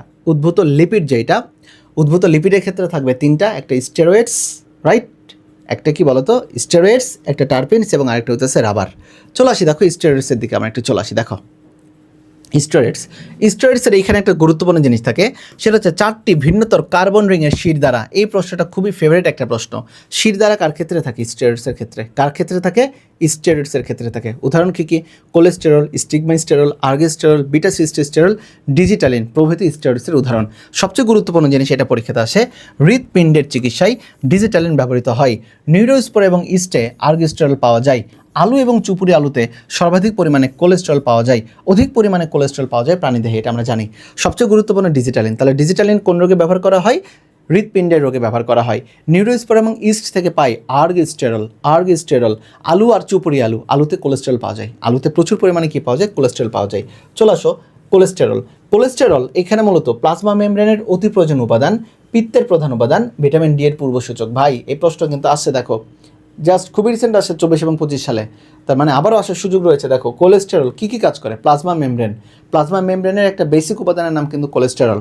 ওকে, প্লাজমা মেমব্রেনের অতি প্রয়োজন উপাদান, পিত্তের প্রধান উপাদান এবং ভিটামিন ডি তৈরি এর পূর্বসূচক হইতেছে কোলেস্টেরল। আচ্ছা, কোলেস্টেরল দুই প্রকার, একটা এলডিএল আর একটা হচ্ছে এইচডিএল। মনে থাকবে, এলডিএলটা হইতেছে খারাপ, এইচডিএলটা হইতেছে ভালো। রক্তে স্বাভাবিক মাত্রার যদি আমি কথা বলি, মানুষের রক্তে কোলেস্টেরল বেশি থাকা ক্ষতিকর। স্বাভাবিক মাত্রা 0.15 থেকে 1.2%। এইচডিএল বেশি থাকা ভালো। তাহলে বলো কোলেস্টেরলের স্বাভাবিক মাত্রা কত? 0.15 থেকে 1.2%। এগুলো তোমরা পড়ছো আর কি এটাতে। চলো এরপরের দিকে চলে আসে আর কি। দেখো সেটা লেখা রয়েছে, স্টেরয়েডসের একটা গুরুত্বপূর্ণ কাজ হতেছে, এটা প্রাণীর যৌন বিকাশ নিয়ন্ত্রণ করে, পানি ভারসাম্য রক্ষা করে, কোষ পর্দা বা বিভিন্ন গঠন প্রকৃতির কাজে এটা সহায়তা করে। টার্পিনস ওকে, টার্পিনসের ক্ষেত্রে দেখো এখানে গুরুত্বপূর্ণ জিনিস হচ্ছে আমাদের লেখা রয়েছে 10 থেকে 40টি কার্বন পরমাণু বিশিষ্ট আইসোপ্রিয়নাইড যৌগকে টার্পিনস বলা হয়। উদাহরণ কি? পুদিনা, তুলসী ইত্যাদিতে উদ্বায়ী তেল হিসেবে টার্পিনস পাওয়া যায়। পুদিনা, তুলসী ইত্যাদিতে কি বলতো উদ্বায়ী তেল হিসাবে টার্পিনস পাওয়া যায়। ওকে, আচ্ছা চলো এরপরে দেখো বার্নিশের কাজে, সুগন্ধি প্রসাধনী তৈরিতে এবং বার্নিশ বলতে রং করার কাজে ব্যবহার করা হয় কি বলতো? টার্পিনস। স্পেশালি রং তোলার জন্য, হাতে রং ভরছে এটা তোলার জন্য ব্যবহার করা হচ্ছে টার্পিনস। দেখো আসছে কত? ডেন্টাল অ্যাডমিশন টেস্ট 19 এবং 20 গুরুত্বপূর্ণ জিনিস রাবার থেকে তেমন কোনো কিছু নেই, বাট রাবারের এই লাইনটা দেখবা, বিশ্বের প্রায় 80% শিল্পের সাথে রাবার জড়িত। কি জড়িত? রাবার জড়িত, মাথায় রাখতে হবে। লিপিডের রাসায়নিক গঠন, ক্যারোটিনয়েডসের মধ্যে আমরা জানি এই যে রোডোপসিন দৃষ্টিশক্তি প্রদান করে। স্টেরয়েডস, অনেক ক্ষেত্রে সেক্স হরমোন থাকে সেক্স হরমোনের মধ্যে কি টেস্টোস্টেরন এবং ইস্ট্রোজেন হলো স্টেরয়েড হরমোন, যা মেরুদণ্ডী প্রাণীর যৌন বিকাশে ভূমিকা পালন করে। চলে আসো কর্টিসল, কার্বোহাইড্রেট এবং প্রোটিন হজম, লবণ ভারসাম্য, পানি ভারসাম্য, যৌন বিকাশে অবদান রাখে। কোলেস্টেরল লিভারে তৈরি হয় এবং কোষীয় ঝিল্লি গঠনে সহায়তা করে। তাহলে বলো ইস্ট্রোজেন, টেস্টোস্টেরন সেক্স হরমোন মানে যৌন বিকাশে সহায়তা করে।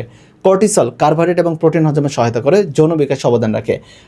কোলেস্টেরল কোথায় তৈরি হয় ভাই? লিভারে। কোলেস্টেরলের সাথে আরেকটা জিনিস লিভারে তৈরি হয়, বলো তো সেটা হচ্ছে নাম কি? ইউরিয়া। গতদিন পড়াইছিলাম। তাহলে বলো তো ইউরিয়া তৈরি হয় কোথায়? ইউরিয়া তৈরি হয় যকৃতে। আর ইউরিন তৈরি হয় কোথায়? ইউরিন তৈরি হয় কিডনিতে বা বৃক্কে। হয়েছে? ভিটামিন সমূহ ADEK ইত্যাদি। ভিটামিন ডি অন্ত্র থেকে ক্যালসিয়াম শোষণ নিয়ন্ত্রণ করে, গুরুত্বপূর্ণ জিনিস এটাতে। ভিটামিন কে সবুজ শাকসবজিতে পাওয়া যায় এবং কি রে উল্টে গেছে নাকি এটা? হাই রে,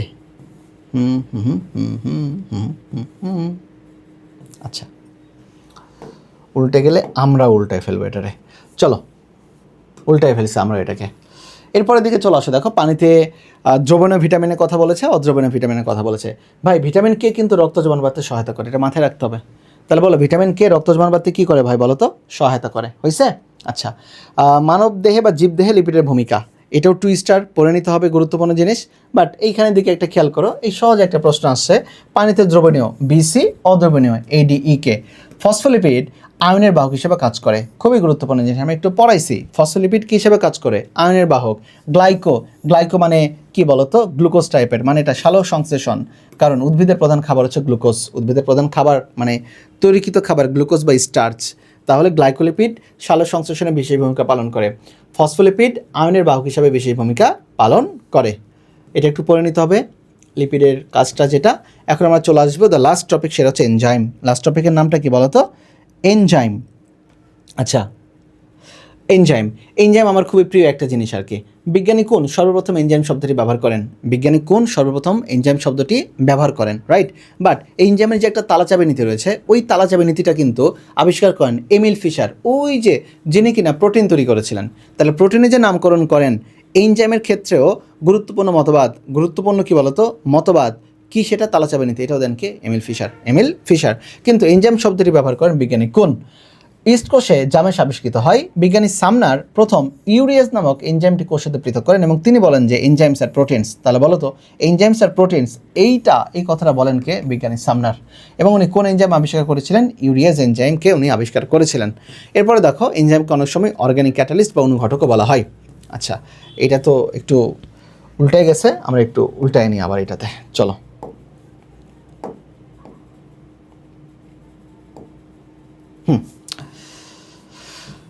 এখানে এনজাইমের বৈশিষ্ট্যের কথা বলেছে, দেখো 3 স্টার মেডিকেল অ্যাডমিশন টেস্টে আসছে।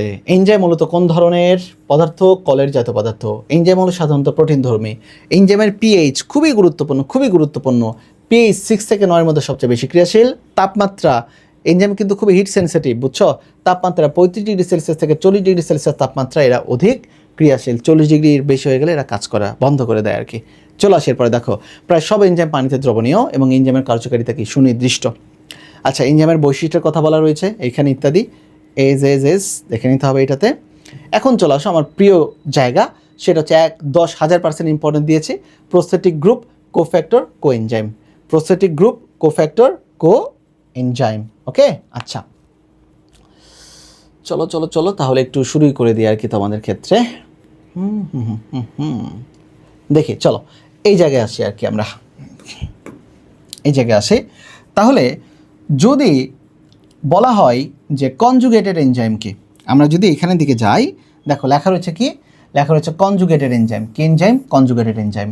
মনে রাখবা সেটা হচ্ছে যে আমি এখানে একটা জিনিস নিলাম আর কি, এটাতে ধরে রাখো, এখানে এইটা, এই কালো কলমটা, এটা হচ্ছে প্রোটিন ভাই। এটা কি বলো তো? প্রোটিন।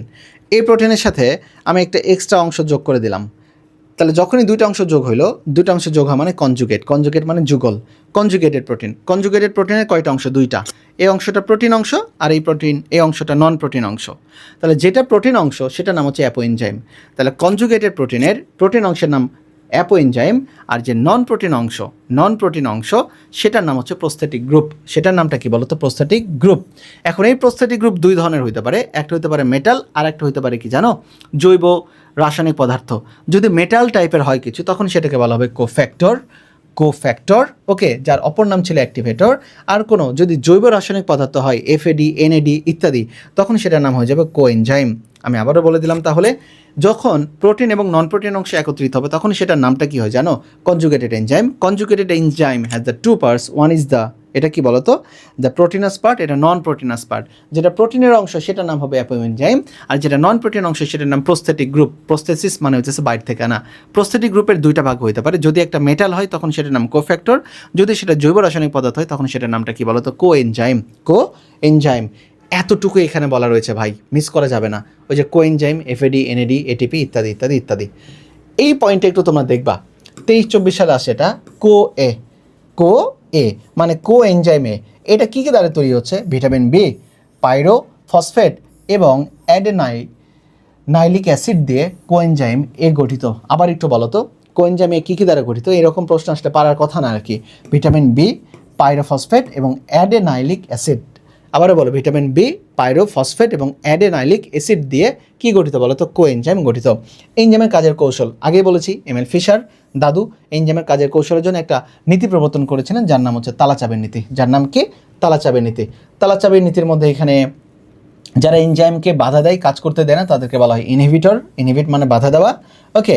আবার ক্ষেত্রে দেখো অ্যালোস্টেরিক এনজাইম, যখন এদের আকার আকৃতি সহজে পরিবর্তন হইতে পারে, মানে এনজাইম তার সাবস্ট্রেটকে ধরার জন্য অনেক ক্ষেত্রে তার আকার আকৃতি পরিবর্তন করে ফেলে। এই যে আকার আকৃতি পরিবর্তন করে ফেলতেছে, তখন এই এনজাইমকে বলা হয় অ্যালোস্টেরিক এনজাইম। আর অ্যালোস্টেরিক এনজাইমের কার্যকারিতা নিয়ন্ত্রণ করে ইফেক্টর নামক একটা বিশেষ অণু। ইফেক্টর নামক একটা কি অণু? বিশেষ অণু। ক্লিয়ার? চলো, এনজাইমের শ্রেণী বিভাগ। এইখান থেকে ভার্সিটির জন্য অনেক অনেক প্রশ্ন আসছে। মাস্ট রিড আমি এটা বলবো, স্পেশালি কি পড়বা? নাম আর উদাহরণ পড়বা ভাই। বাট এইটা এত কিছু পড়ার আগে আমি যে জায়গাটা তোমাদেরকে পড়তে বলবো, সেই জায়গাটা হইতেছে এই ছোট্ট একটা লাইন, যারা চোখে পড়বে না। IUB অনুসারে এনজাইম 6 প্রকার। পরীক্ষাতে যে কতবার আসছে ভার্সিটি পরীক্ষাতে, তাহলে বলো IUB অনুসারে এনজাইম কয় প্রকার ভাই? 6 প্রকার। আবারও বলো, IUB অনুসারে এনজাইম কয় প্রকার? 6 প্রকার। IUB অনুসারে এনজাইম কয় প্রকার? 6 প্রকার। চলো, এইখানে মূলত আমাদের 9 ধরনের এনজাইমের কথা বলা রয়েছে। আমার এখানে পড়ানোর খুব বেশি দরকার নাই, বাট শুধু নাম পড়বা, উদাহরণ পড়বা। অক্সিডো রিডাক্টেজ মানে অক্সিডেশন, ওকে, এবং রিডাকশন মানে এক ধরনের জারণ বিজারণ বিক্রিয়া। উদাহরণ কী কী? সাইটোক্রোম অক্সিডেজ, ফসফোগ্লিসারালডিহাইড ডিহাইড্রোজেনাস এবং অ্যালকোহল ডিহাইড্রোজেনাস। চলো, এরপরে দেখো ট্রান্সফারেজ কাইনেজ এনজাইম। কোন এনজাইম? Kinase enzyme. চলে আসি হাইড্রোলাইটিক এনজাইম বা হাইড্রোলেজ এনজাইম। এখানে থাকবে কি কি? Sucrase, protease, phosphatase, esterase. চলে আসি দেখো লাইয়েজ এনজাইম। লাইয়েজ এনজাইমের মধ্যে এই দুইটা খুবই গুরুত্বপূর্ণ। ক্লিয়ার? অ্যালডোলেজ এবং আইসোসাইট্রেট লাইয়েজ। এদের ক্ষেত্রেও ঠিক সেম জিনিস, সেটা একটু দেখে নেবা, নাম আর তাদের উদাহরণ। বাট IUB অনুসারে কয় প্রকার? 6 প্রকার। এখন আসো এনজাইমের কার্যকারিতার প্রভাবসমূহ। এইটা গুরুত্বপূর্ণ, আমার ওগুলান থেকে এটা বেশি গুরুত্বপূর্ণ। এনজাইম কাজ করে কখন? নির্দিষ্ট pH এবং নির্দিষ্ট টেম্পারেচারে। এনজাইম যদি 40 ডিগ্রি সেলসিয়াসের উপরে ওঠে কাজ করবে না, 0 ডিগ্রির নিচে আসলেও কাজ করবে না। সবচেয়ে বেস্ট হইতেছে 35 থেকে 40 ডিগ্রি সেলসিয়াস। pH এর ক্ষেত্রে 6 থেকে 9 এর মধ্যে কাজ করবে। One of the most important table হইতেছে এইটা, যেটা ভার্সিটির জন্য খুবই গুরুত্বপূর্ণ। আমাদের একটা কোচিং রয়েছে BCS-এ, যেটার নাম হচ্ছে P2A। তাহলে মনে রাখি P2, মনে রাখবো কি? P2। তাহলে পেপসিন 2। পেপসিন কি? 2। Trypsin, okay, 8 EIGHT, T for trypsin, 8 trypsin, AETTT, T for trypsin, TTT, T for কি? ট্রিপসিন। তাহলে দেখো ট্রিপসিন কত? 8। ট্রিপসিন কত? 8। এরপরে যেটা আসে দেখো ইউরিয়াস কত? 7। ইউরো মানে বিজয়, বিজয় মানে আমরা 7 চিহ্নতে বোঝাই। ইউরো মানে বিজয়, বিজয় মানে আমরা কি বোঝাই? লাকি 7 বলি না? লাকি 7, ওকে। ধরে রাখো, ওই যে আর্কিমিডিস বলেছিল না, ইউরেকা বলে ও ন্যাংটা হয়ে বের হয়ে চলে গেছিলো, তো ওই যে বিজয়ের ধ্বনি আর কি। তো এটা মনে রাখার জন্য এভাবে মনে রাখতাম যে ইউরো মানে বিজয়, আর বিজয় মানে লাকি 7। বিজয় মানে কি? লাকি 7। এরপরে দেখো সেলোবায়োস হইতেছে 5 আর ইনভার্টেজ হচ্ছে 4.5। ইনভার্টেজ হইতেছে কত? 4.5। তাহলে P2, okay, AET, T for trypsin, T for trypsin, okay, মানে 8 হয়ে গেল। ইউরো মানে বিজয় মানে 7, আর বাকি থাকতেছে সেলোবায়োস 5, ইনভার্টেজ কত? 4.5। আমার প্রিয় আরেকটা জিনিস, সেটা হচ্ছে ধাতু। ওকে, কিছু কিছু ধাতু রয়েছে যারা এনজাইমের কার্যক্ষমতা বাড়িয়ে দেয়, আর কিছু কিছু ধাতু রয়েছে যারা এনজাইমের কার্যক্ষমতা কমিয়ে দেয়। তাহলে বাড়িয়ে দিচ্ছে কারা কারা বলো তো? Okay, manganese, magnesium, cobalt, nickel. তাহলে বলো তো, manganese, magnesium, cobalt, nickel, manganese, magnesium, cobalt, nickel. আবার বলো, manganese, magnesium, cobalt, nickel. Okay, কমিয়ে দিচ্ছে কারা কারা? Okay, silver, zinc, copper, silver, zinc, copper, silver, zinc, copper. ভাই যে কোনো একটা মনে রাখো, বাড়িয়ে দিচ্ছে কারা, এটা শুধু মনে রাখলে হবে। Manganese, magnesium, cobalt, nickel, manganese, magnesium, cobalt, nickel. Okay, এরপর দিকে আমরা একটু, আরে উল্টা হয়ে যাচ্ছে কেন বারে বারে? এটা বুঝতেছি না এটাতে হোয়াই। আসো, এরপরে দিকে আমরা একটু চলে যাবো, সেটা হচ্ছে সাবস্ট্রেটের ঘনত্ব ইত্যাদি ইত্যাদি আছে, এটা দেখে নিতে হবে। আচ্ছা, এগুলো একটু দেখে নিও। সেলুলেজ, বিভিন্ন এনজাইমের কাজ কি কি আছে, এই কাজগুলো দেখো ট্রিপল স্টার দিয়ে আমি দিচ্ছি, সবই পড়বে, বাট দাগানো লাইনগুলো গুরুত্বপূর্ণ। সেলুলেজ কি? কফি প্রক্রিয়াজাতকরণে সেলুলেজ ব্যবহার করা হয়। ওয়াশিং পাউডার এবং লন্ড্রি ডিটারজেন্টে সেলুলেজ গুরুত্বপূর্ণ ভূমিকা পালন করে। প্রোটিয়াসের উদাহরণ হচ্ছে প্রোটিনজাত খাবারকে হজম করবে। পেপসিন, ট্রিপসিন এবং পেপেইন। প্রোটিয়াজের সবচেয়ে গুরুত্বপূর্ণ জিনিস হচ্ছে রক্ততঞ্চনে মূলত প্রোটিয়াজ এনজাইম ব্যবহৃত হয়। রক্ততঞ্চনে কোন এনজাইম? প্রোটিয়াজ এনজাইম ব্যবহৃত হয়। ওকে, দেখো এরপরে ক্যাটালেজ না, অ্যামাইলেজ। এই অ্যামাইলেজের থেকে আমার খুবই প্রিয় একটা লাইন রয়েছে, সেটা হইতেছে প্যানক্রিয়াটিক এনজাইম রিপ্লেসমেন্ট থেরাপি। এই চিকিৎসায় অ্যামাইলেজ ব্যবহার করা হয়। কেন? কারণ অগ্ন্যাশয়ের একটা গুরুত্বপূর্ণ মার্কার হইতেছে অ্যামাইলেজ এনজাইম। এই অ্যামাইলেজ এনজাইমটা নষ্ট হয়ে যায়, প্যানক্রিয়াস বা অগ্ন্যাশয় নষ্ট হয়ে গেলে অ্যামাইলেজ এনজাইম বডি থেকে বের হয়ে যায়। ওটা দেখে আমরা বুঝতে পারি যে কারো প্যানক্রিয়াটাইটিস হয়েছে কিনা। এই জন্য তাকে সুস্থ করার জন্য আমরা বাইরে থেকে অ্যামাইলেজ এনজাইম দিই। এই জন্য বলা হয়েছে রিপ্লেসমেন্ট থেরাপি। কোন রোগের? প্যানক্রিয়াটিক এনজাইম রিপ্লেসমেন্ট থেরাপিতে ব্যবহার করা হয়। কোন এনজাইম বলো তো? অ্যামাইলেজ এনজাইম, মনে যেন থাকে। চলো আসো ক্যাটালেজ মানে কাটাকাটি করা। ক্যাটালাইজ মানে কি বলতো, কাটাকাটি করা। এই যে পারঅক্সাইড H2O2 এটা বিষাক্ত, এইটাকে কেটে ভালো জিনিস তৈরি করছে পানি এবং অক্সিজেন। এবং এই ক্যাটালাইজ এনজাইমে যদি একটা লাইন পড়ো সেটা হচ্ছে কতে ক্যাটালাইজ কতে কন্ট্যাক্ট লেন্স। যে সকল মেয়েরা তোমরা কন্ট্যাক্ট লেন্স পড়ো, কন্ট্যাক্ট লেন্স পরিষ্কার কারকের ক্ষেত্রে ক্যাটালাইজ ব্যবহার করা হয়। চলো আসো জাইমেজের অনেক ব্যবহার রয়েছে স্পেশালি অ্যালকোহল তৈরিতে, বাট যাদের বদহজম রয়েছে, যে দেখো বদহজম হওয়া রোগীদের ওষুধ হিসেবে ব্যবহার করা হয় কি জাইমেজ। তাহলে ভাই এখানে আরেকটা জিনিস দেখো, লাইপেজও কিন্তু অগ্ন্যাশয়ের একটা গুরুত্বপূর্ণ এনজাইম। এই জন্য দেখো অগ্ন্যাশয়ের বিভিন্ন রোগ নির্ণয়ে রক্তে লাইপেজের মাত্রা পরীক্ষা করা হয়। তাহলে বলো তো অ্যামাইলেজ রিপ্লেসমেন্ট থেরাপিতে ব্যবহার করা হয়, লাইপেজ অগ্ন্যাশয়ের কোনো রোগ হয়েছে কিনা এটা ধরতে ব্যবহার করা হয়। তাহলে লাইপেজ ব্যবহার করা হয় রোগ ধরতে, আর অ্যামাইলেজ ব্যবহার করা হয় রোগের ট্রিটমেন্ট করতে। কতে কন্ট্যাক্ট লেন্স কতে কি বলতো ক্যাটালাইজ, কন্ট্যাক্ট লেন্স পরিষ্কার কারকে, আর জাইমেজ বদহজমে ব্যবহার করা হয়। আল্লাহ তাআলা চাইলে এর মধ্যে থেকে তোমার প্রশ্ন কমন চলে আসবে আর কি, ইনশাল্লাহ। চলো এরপরে দেখো ব্যবহারিক জীবনে এনজাইমের প্রকার। ফলের রস তৈরিতে, ফলের রস পরিষ্কার করতে ব্যবহার করা হয় পেকটিন। পথে পনির, পথে রেনিন না, পথে রেনিন হয় না, যে হোক পনির মূলত তৈরিতে রেনিন ব্যবহার করা হয়। কাপড়ের দাগ মোচনে ব্যবহার করা হয় অ্যামাইলেজ এবং লাইপেজ এনজাইম। চামড়া লোম মুক্তকরণ, ক্ষত নিরাময়, হজম সংশোধন, প্রাণ রাসায়নিক বিশ্লেষণে রক্তে ইউরিয়া এবং ইউরিক অ্যাসিড শনাক্তকরণে ইউরিয়েজ এবং ইউরিকেজ নামক এনজাইম ব্যবহার করা হয়। তাহলে এই দুটা জিনিস দেখে খেয়াল করো। প্রাণ রাসায়নিক বিশ্লেষণের ক্ষেত্রে ইউরিয়া এবং ইউরিক অ্যাসিড মূলত দেখা হয় যে কিডনিতে কোনো পাথর টাথর হয়েছে কিনা ওই ক্ষেত্রে, ওকে। এছাড়াও ইউরিক অ্যাসিড আরও একটা জায়গায় দেখা হয়, মেইন যে জায়গায় দেখা হয় সেটা হচ্ছে যে বাত ব্যথা আছে না আমাদের, বাত ব্যথাতে ইউরিক অ্যাসিডের পরিমাণ বেড়ে যায়। চলো ইউরিয়েজ এবং ইউরিকেজ নামক প্রাণ রাসায়নিক উপাদান ব্যবহার করা হয় মোস্ট ইম্পর্টেন্ট চোখের ছানি অপারেশনে। এই অপারেশনের জন্য কাজ করেন বিজ্ঞানী জোসেফ স্পিনা 1980 সালে। এখানে মূলত যে এনজাইম ব্যবহার করেন সেটার নাম ট্রিপসিন। সেটার নাম কি, এই যে দেখো ট্রিপসিন। এবং উনি যে সূক্ষ্ম সূচ দ্বারা অস্ত্রোপচার করেছিলেন সেটার জাস্ট বোর কতটুকু, সেটা হচ্ছে 0.025 সেন্টিমিটার। তাহলে যেই সিরিঞ্জ, ওই সিরিঞ্জটা এতটাই সূক্ষ্ম, সেটা হচ্ছে কত সূক্ষ্ম ছিল, 0.025 মিটার না সেন্টিমিটার। কোন এনজাইম, ট্রিপসিন। নাম কি, জোসেফ স্পিনা। কত সালে, 1980 সালে। চিকিৎসা এনজাইমের ব্যবহার আইসক্রিম ক্যান্ডিতে, জমাট রক্ত গলানোর ক্ষেত্রে খুবই গুরুত্বপূর্ণ জিনিস ইউরোবাইলেস। কেন, যদি কোনো মানুষ স্ট্রোক করে বা হার্ট অ্যাটাক হয়ে গেছে, তার কোনো জায়গায় রক্তের দলা হয়ে গেছে, এই ক্ষেত্রে আমরা ইউরোবাইলেস এনজাইম দিয়ে তার রক্তের দলাটাকে গলিয়ে দিতে পারি। জীবন রক্ষাকারী একটা ওষুধ ফটোগ্রাফি শিল্পে, রাবার শিল্পে, পরিবেশ জীব প্রযুক্তিতে ইত্যাদি। আর সবার শেষে ডিটারজেন্ট বা পরিষ্কারক প্রস্তুতিতে এখানে ওই যে অ্যামাইলেজ আমরা জানি ব্যবহার করা হয়। এনজাইম আর কোএনজাইমের মধ্যে পার্থক্য, এদের মধ্যে একটা জিনিস দিকে খেয়াল করবা, এনজাইম হইতেছে বড় প্রোটিন অণু, কোএনজাইম হইতেছে কী বলতো একটা অপ্রোটিন অংশ বা জৈব রাসায়নিক অংশ। কোনো ভিটামিন এনজাইম হিসেবে কাজ করে না, কিন্তু অনেক ভিটামিন কোএনজাইম হিসেবে কাজ করে। উদাহরণ কি, প্রোটিয়াস, লাইপেজ। কোএনজাইম মানে জৈব রাসায়নিক পদার্থ, ATP, NAD, FAD ইত্যাদি। তারপরে দেখো অজৈব অনুঘটক আর উৎসেচকের মধ্যে পার্থক্য কি। অজৈব অনুঘটক এটা জীবকোষ উৎপাদন হয় না, আর উৎসেচক সরাসরি যেটা এনজাইমকে আমরা বলি এটা আমাদের জীবকোষ উৎপাদন হয়। এবং দেখো তো এনজাইম কিন্তু তাপে বিনষ্ট হয়ে যায়, আর উৎসেচক এটা কিন্তু তাপে বিনষ্ট হওয়ার কোনো কাহিনী নাই। এবং এনজাইমের উপরে কিন্তু পিএইচের ব্যাপক একটা প্রভাব রয়েছে, আর উৎসেচক মানে এনজাইম, এটার উপরে ব্যাপক প্রভাব রয়েছে পিএইচের। নর্মাল পিএইচ কত বলো তো, অপটিমাম পিএইচ 35 থেকে 40 পিএইচের মধ্যে ভালো কাজ করে। আর অজৈব অনুঘটক এর উপরে পিএইচে তেমন কোনো প্রভাব নেই। ওরে ভাই রে ভাই, কতক্ষণ ক্লাস করলাম, অনেকক্ষণ ক্লাস হয়েছে আমাদের। মোটামুটি এই অধ্যায় কমপ্লিট, শেষ।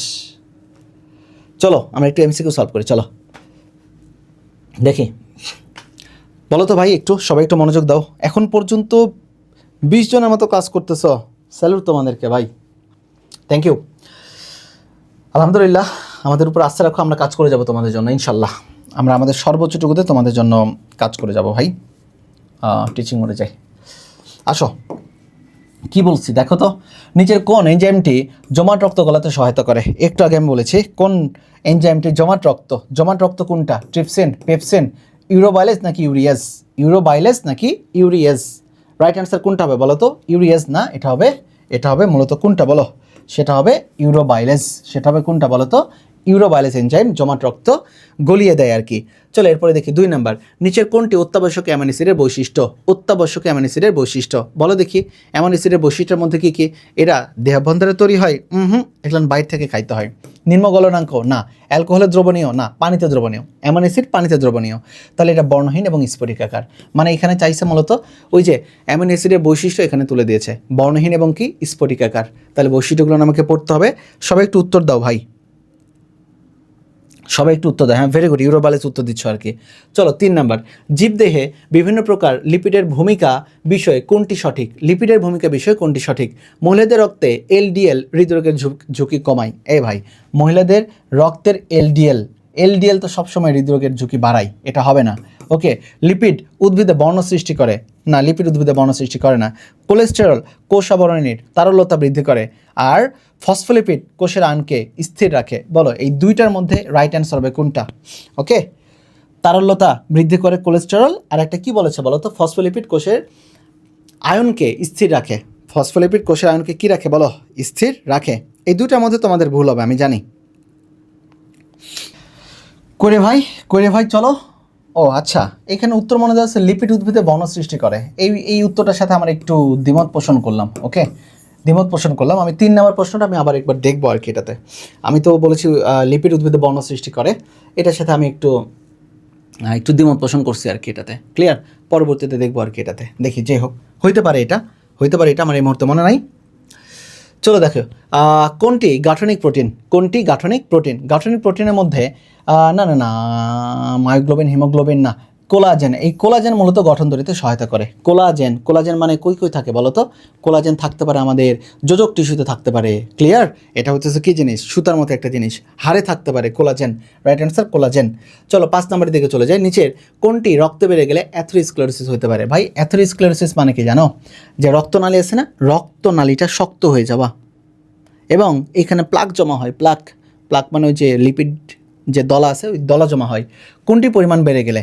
ওকে, সেটা হচ্ছে এলডিএল যত বাড়বে তত বেশি খারাপ। রাইট অ্যান্সার হবে 5-এর ক। 6 নাম্বার, নিচের কোনটি পানিতে অদ্রবণীয়? ভাই আমরা তো জানি অ্যালবুমিন দ্রবণীয়। ওকে, তারপরে প্রোটামিন ক্ষুদ্র প্রোটিন দ্রবণীয়, হিস্টোন মানে নিউক্লিয়াসে থাকে, মানে এটাও দ্রবণীয়। তাহলে দ্রবণীয় নয় কোনটা? গ্লুটেলিন। এটা দ্রবণীয় নয়। তাহলে অ্যামাইনো অ্যাসিড থেকে কিন্তু গুরুত্বপূর্ণ জিনিস কোনটা তাপে জমাট বাঁধে আর কোনটা দ্রবণীয় অদ্রবণীয়।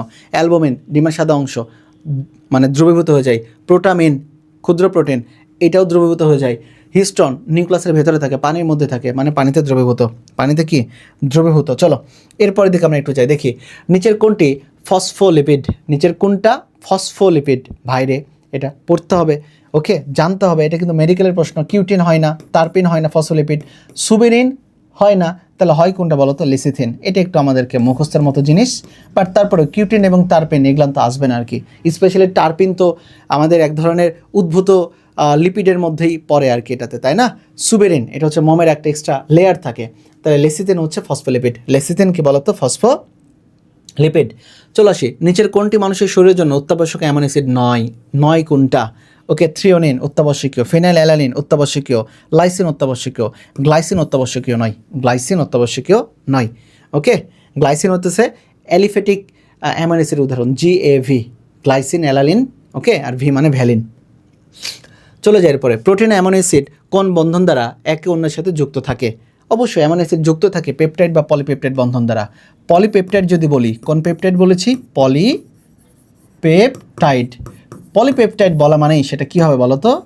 কতটির বেশি অ্যামাইনো অ্যাসিডের বন্ধন থাকবে? 50টির বেশি। কতটির বেশি? 50টির বেশি থাকতে হবে পলিপেপটাইড বললে।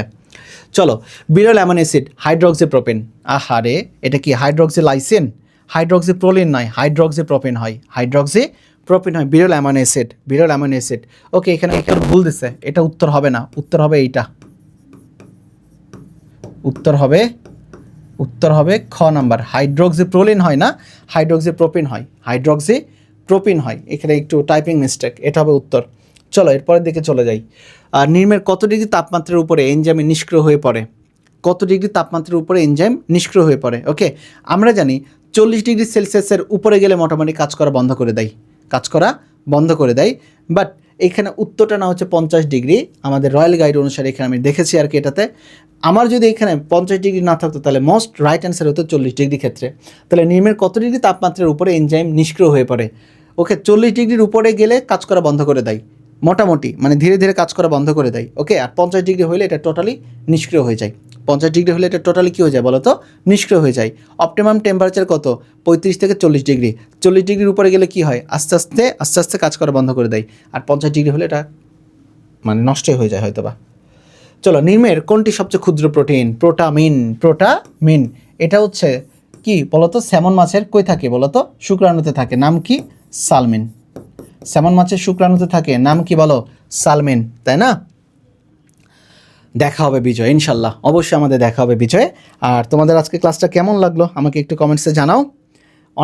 অনেক আজকে একটু টেনে পড়া হয়েছে। এখন অনেকজন বাচ্চা কাচ্চা রয়েছে তোমরা এখানে। অ্যান্ড তোমাদের জন্য যে জিনিসটা বলতে চাই সেটা হচ্ছে আলহামদুলিল্লাহ, তোমরা সেটা জানো যে আমাদের মাত্র 100 টাকায় মেডিকেল, বায়োলজি এবং জিকে তো আমি তোমাদের দাগিয়ে দিই প্রত্যেক দিনই আর কি। এটাতে জিকে ক্লাসও নেব ইনশাল্লাহ। অলরেডি 256 জন এনরোল্ড হয়ে গেছে, 55 ছিল 56 হয়েছে। অনেকে আস্থা রাখতে পারতেছিল না, আস্থা রাখো, ক্লাস দেখো, কোনো দিক থেকে কমতি পাবে না আর কি, বুঝছো? কমাই দিতেছে মানে এইটা ভাইবো না যে হাই এই সস্তার মালের 10 অবস্থা, না এরকম না। দেখো, আর এরপর আমাদের নতুন একটা কোর্স গতকালই লঞ্চ হয়েছে। অলরেডি 14 জনের মতো এনরোল হয়ে গেছে এই জায়গাটাতে। সেটা হচ্ছে ঢাবি বায়োলজি। মাত্র তুমি 100 টাকায় করতে পারবা, বাট আজকে দিনের জন্য তুমি 50 টাকা এনরোল করতে পারবা। এখন পর্যন্ত ছাড় দেওয়া আছে, আগামীকাল হয়তো বা এটা আবার 100 টাকা হয়ে যাবে। সো দ্রুত এনরোল করে ফেলো বায়োলজি লাভার্স বিডিতে। ওয়েবসাইটে তুমি যাও অথবা আমাদের পেজে ইনবক্স করতে পারো। সবাই ভালো থেকো, সুস্থ থেকো, আল্লাহ হাফেজ অ্যান্ড আসসালামু আলাইকুম সবাইকে।